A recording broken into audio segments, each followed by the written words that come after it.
আসসালামু আলাইকুম। একাদশ এবং দ্বাদশ শ্রেণীর সুপ্রিয় শিক্ষার্থীবৃন্দ, আশা করছি তোমরা সকলে ভালো আছো। তোমাদের একাদশ শ্রেণীর নেকলেস গল্পটির কিছু গুরুত্বপূর্ণ এমসিকিউ নিয়ে এখন আলোচনা করব। চলো আমরা শুরু করি। এর পূর্বেও তোমাদের বাংলা প্রথম বইয়ে যতগুলো প্রবন্ধ, গদ্য, উপন্যাস, নাটক ছিল সবগুলো নিয়ে আমরা আলোচনা করেছি এবং এমসিকিউ ধারাবাহিকভাবে পর্ব আকারে প্রকাশ করেছি। তার ধারাবাহিকতায় এখন নেকলেস গল্পটি দিচ্ছি তোমাদের।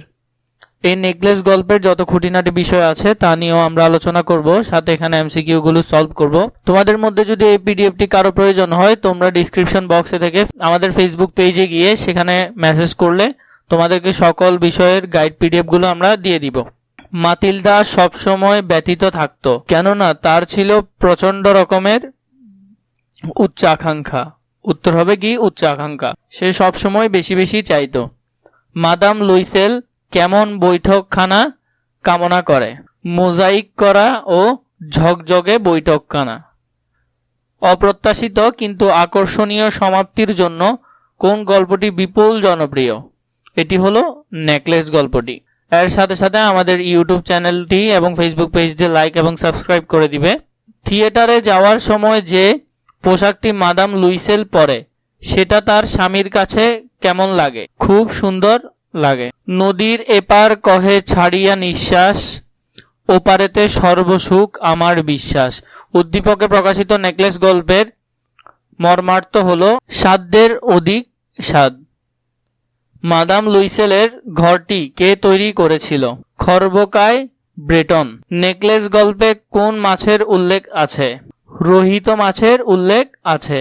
মাদাম লুইসেলের বান্ধবীর সঙ্গে দেখা করতে ভালো লাগতো না কেন? ঈর্ষার কারণে তার ভালো লাগতো না। কোন বস্তু মাদাম লুইসেলের খুব প্রিয় ছিল? জড়োয়া গহনা। মাদাম লুইসেল কোন দৃষ্টিতে স্বামীর দিকে তাকিয়েছিল?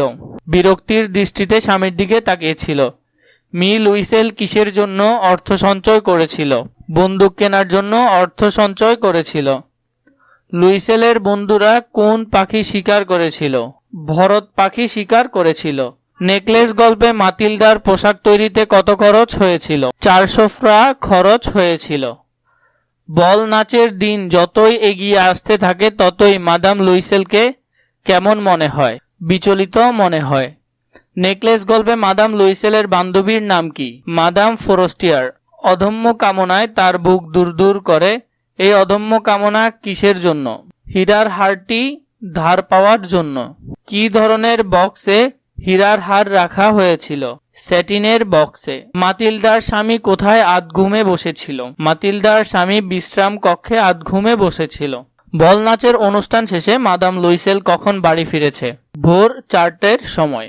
নেকলেস গল্পে উল্লেখিত নদীটির নাম কি? সেটি ছিল সিন নদী। একটুখানি ভুলের তরে অনেক বিপদ ঘটে, ভুল করেছে যারা সবাই ভুক্তভোগী বটে।